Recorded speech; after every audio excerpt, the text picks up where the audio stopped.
Lesson number 1. Question the external world. Who say the son of the man of Sao know the rules of propriety? He enters the grand temple and asks of everything. The master heard this remark and says, "This is a rule of propriety."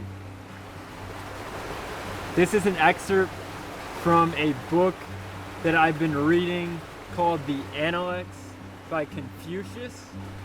Confucius was an ancient philosopher in China whose teaching have had a massive impact on not only the Chinese culture, but cultures and groups of people all throughout the world. And this book is a collection of the quotes and the thoughts and ideas that Confucius had. And in this quote, Confucius is the master. He's the guy who enters the temple and starts asking all these questions. And the people that are in there, one guy, he says, "How is this guy the master? He's asking all these silly questions. Wouldn't a master already know this stuff?" He is hinting at the idea that holding on to our childlike wonder as we grow up is really the key to being a virtuous person. When we feel a curiosity within ourselves, we should never hold back a question. If you think about when you were a kid, we just asked so many questions, right? Everything was a question, and as we grow up, slowly we start to ask less and less, and we keep those questions inside. I can remember so many moments in school where we would be talking about a concept or an idea, and I would start feeling this anxiety building in my chest and getting stronger and stronger because I didn't understand what we were talking about. And out of fear of appearing inferior to my classmates, I held back my question. But what Confucius is saying is that asking the question actually makes you superior. You might feel like a fool in the moment, that embarrassment of looking like an idiot in front of other people. But the real fool is the person who doesn't ask the question. Lesson number 2. Question the internal world. So later on in the book, Confucius states, "Learning without thought is labor lost. Thought without learning is perilous." Perilous meaning dangerous or risky. So if we break down this quote, the first half, learning without thought is labor lost. What does he mean by this? If you think about our society, in modern society, I feel like a lot of people are kind of consuming information and learning things mindlessly. I know I do this myself. I go watch a YouTube video, I read a book, I listen to a podcast. Maybe I'm just scrolling through Instagram and I consume some content, but after I'm done, I just go throughout my day distracted and I give it no further thought. I don't spend the time contemplating the idea. So either one of two things happens when I do this. Either the idea just gets thrown in the back of my mind and I accept it as true, or the idea gets thrown out of my mind and it was a useless piece of time that I spent learning that thing. And either way, this is labor lost. This is not a good use of your time. If you don't give thought to the things that you're learning, you'll never know what you really think about things. In fact, later on in the book, Confucius states, the most important habit one can cultivate is asking themselves, what shall I think of this? The most important habit in all of life that you can cultivate is asking yourself, what do you think? Why do you think you thought this was so important? You need to take the time to introspect and learn what you actually think about things.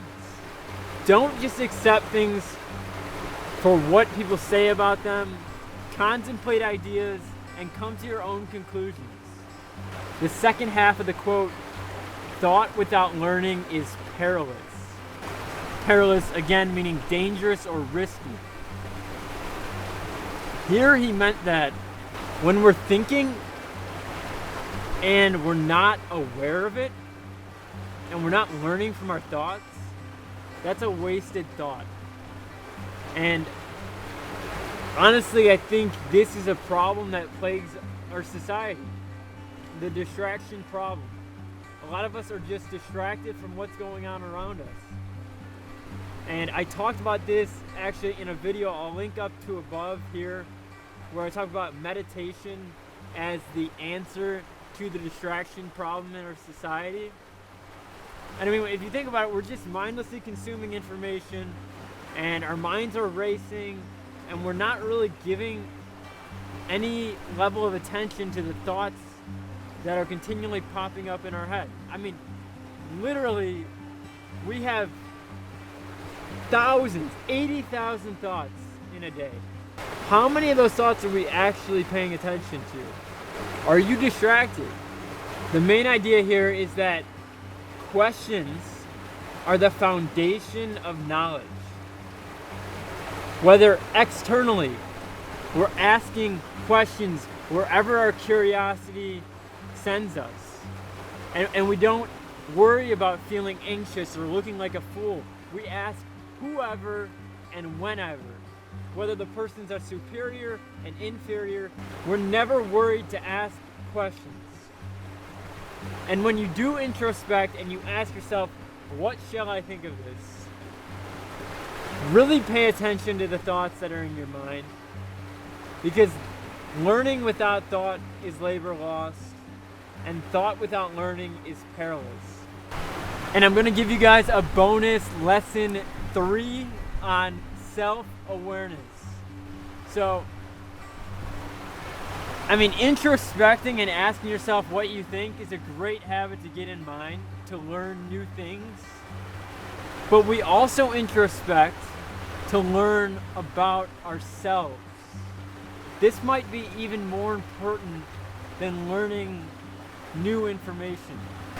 In the text, Confucius says, when internal examination discovers nothing wrong, what is there to be anxious about? What is there to fear?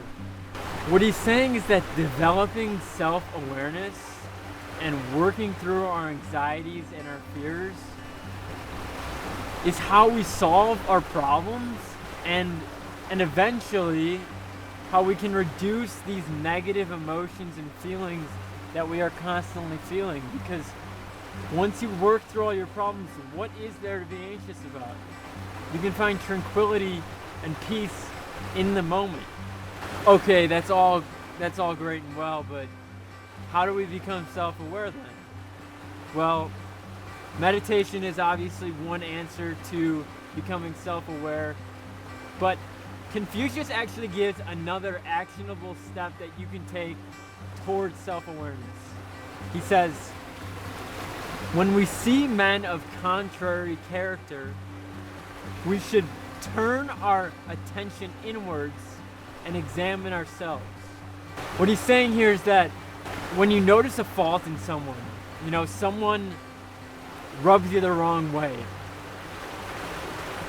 it's actually common that those things that we find in other people that rub us the wrong way are actually the faults that we don't like about ourselves. So by paying more attention to these things throughout your day, you can actually learn more about what you don't like about yourself and develop the self-awareness to make that change. I have one final question for you guys. What shall you think of this? What did you think about my video? If you're new here, my name is Max, and I have committed to posting one video each week.